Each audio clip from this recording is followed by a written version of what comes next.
मोहम्मद रिजवान पाकिस्तान टी20 team के vice कप्तान बन चुके हैं। वाइस कप्तान की पाकिस्तान के अंदर इतनी ज़्यादा वैल्यू तो नहीं होती क्योंकि उसको इतना मौका नहीं मिलता, लेकिन क्योंकि रोटेशन पॉलिसी तो यहाँ पे है नहीं, लेकिन इस दफ़ा जो है वो वाइस कप्तान टी20 वर्ल्ड कप का साल है, शहीनशाह अफरीदी कप्तान है। तो इसके साथ वाइस कप्तान की बड़ी अहमियत है, वो किस तरह से वो मैं आपको इस वीडियो में बताना जा रहा हूँ। इससे पहले हमने देखा बाबर आजम तीनों फॉर्मेट के कप्तान थे और शादाब खान जो हैं वो वाइट बॉल के वाइस कप्तान थे, लेकिन शादाब खान को उस तरह से मौका मिला नहीं कि वो जो है वो अगर मिला भी तो क्योंकि बाबर आजम ने रेस्ट नहीं की इतनी ज़्यादा। वो जो भी सीरीज़ आई बाबर आजम ने वो खेली, चाहे वो नेपाल, जिम्बाब्वे या किसी भी टीम के अगेंस्ट हो। लेकिन इस दफ़ा जो है वो रिजवान जो है वो वाइट बॉल के डिजर्विंग कप्तान थे बाबर आजम के बाद। अगर बात की जाए उनकी स्किल्स की, उनके डोमेस्टिक रिकॉर्ड की और उनकी जो है वो परफॉर्मेंस की, इस वक्त पाकिस्तान के तीनों फॉर्मेट के फर्स्ट चॉइस विकेट कीपर हैं। तो इसलिए मोहम्मद रिजवान जो है वो ऑटोमेटिक चॉइस थे पाकिस्तान के वाइट बॉल की कप्तानी के लिए, स्पेशली क्योंकि जैसे ही बाबर आजम ने कप्तानी छोड़ी उसके बाद जो सबसे मेन मुझे लगता था जो परफॉर्मर भी हैं और टीम के लिए खेलते हैं, उसके बाद मोहम्मद रिजवान की जो फिटनेस लेवल है और इस हवाले से मोहम्मद रिजवान जो है वो डिज़र्व करते थे। लेकिन चूंकि अब जो है वो शहीनशाह अफरीदी को टी20 का कप्तान बना दिया गया, वनडे का भी कप्तान अनाउंस नहीं किया गया, तो शहीनशाह अफरीदी ने तीसरा टेस्ट मैच भी नहीं खेला। उनकी फिटनेस भी इस लेवल की नहीं है कि वो क्योंकि पाकिस्तान के वो प्रीमियम फास्ट बॉलर हैं, इसलिए तीनों फॉर्मेट में पाकिस्तान की जो बॉलिंग है उन पर इंसार करती है। तो लेकिन फिर भी वो सारे मैचेस नहीं खेल सके, तीसरा टेस्ट मैच भी वो नहीं खेल सके, इसलिए जो है वो अब वो टी20 के कप्तान थे और टी20 वर्ल्ड कप का साल है। तो इसलिए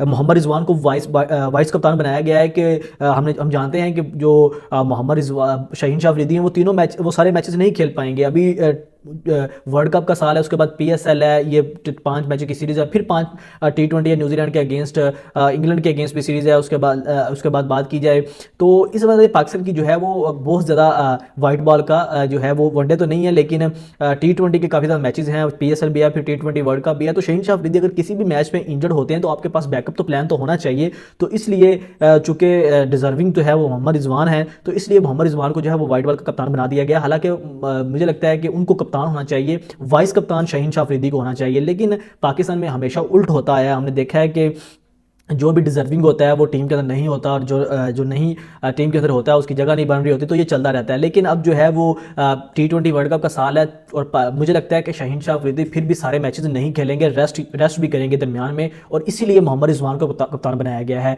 हालांकि समझा जाता था कि जो मोहम्मद रिजवान है और ये मोहम्मद रिजवान, बाबर आजम, ये सारे एक गैंग का हिस्सा हैं, इसलिए जो है वो जका अशरफ की जो ऑडियो भी लीक हुई थी कि रिजवान को इसलिए कप्तान नहीं बनाया जा रहा है कि ये भी उसी जो है वो मैनेजर के अंडर काम का, तो इसलिए जो है वो रिजवान को कप्तान नहीं बनाया गया, शहीनशाह अफरीदी को बना दिया गया। और अब मोहम्मद रिजवान को जो है वो लोगों ने समझाया उनको, जका अशरफ को भी, मोहम्मद रिजवान जो है वो मोस्ट डिजर्विंग है और उनकी जो कप्तानी की स्किल्स लेवल हैं और वैसे भी जो उनका फिटनेस लेवल है वो मोस्ट डिजर्विंग है। तो इसलिए जो है वो अब उनको वाइस कप्तान बना दिया गया। जैसे ही जो शहीनशाह अफरीदी कुछ मैचेस खेलेंगे, कुछ में वो रेस्ट करेंगे और जिसमें रेस्ट करेंगे उसमें बैकअप जो है वो मोहम्मद रिजवान होंगे। तो मोहम्मद रिजवान की अब जो है वो ओपनिंग की प्लेस तो कन्फर्म है। साइम अयूब हैं, अब साथ वाले ओपनर साजिद अफरान भी है, तो मुझे लगता है बाबर आजम जो है वो अब नंबर 3 पे खेलेंगे। तो ये वजह थी जिस वजह से मोहम्मद रिजवान को जो है वो टी20 का जो है वो नायब कप्तान बनाया गया है, क्योंकि ज़रूरत थी। और चूँकि जो हमारे कप्तान शहीनशाह अफरीदी हैं वो इतने फिट नहीं हैं,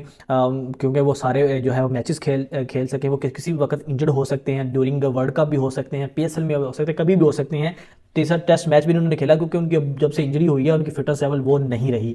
तो ये वजह थी। कमेंट सेक्शन में आप ज़रूर बताएं कि आपको क्या लगता है कि जो है वो टी20 का कप्तान किसको होना चाहिए, वाइस कप्तान जो बनाया गया है वो ठीक है या नहीं। इस हवाले से आपके लिए क्या राय है, कमेंट सेक्शन में ज़रूर बताइएगा। इसी के साथ शेयर हो जाए, मुझको इजाज़त दीजिए। अल्लाह हाफिज़।